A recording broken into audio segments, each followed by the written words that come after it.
Samsung Galaxy S7 update rolls out with December 2019 security patch. The Samsung Galaxy S7 update is only available in the select European countries including the Netherlands and Belgium. Samsung has started rolling out the month-old December 2019 Android security patch to its old flagship Galaxy S7 smartphone in select European countries.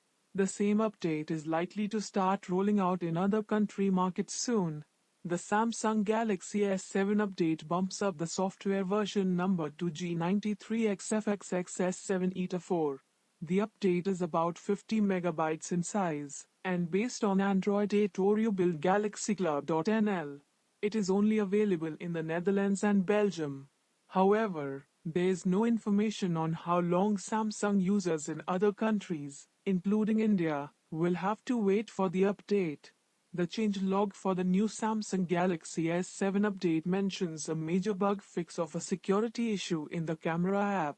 The update also brings security enhancements patches up to and including November.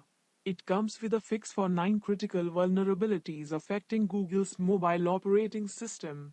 There is also a fix for 39 Samsung vulnerabilities and exposure (SVE) items.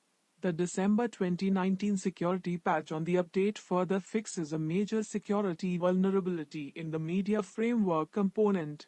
This flaw could allow a remote attacker using a specially crafted file to execute arbitrary code within the context of a privileged process.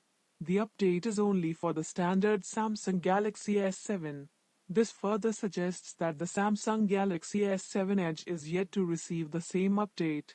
The OTA update is rolling out in stages, so it could take a while before reaching all units gradually.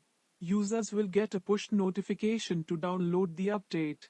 Alternatively, the availability of the update can also be checked by going to System, greater than System, greater than System Updates, greater than Download and Install.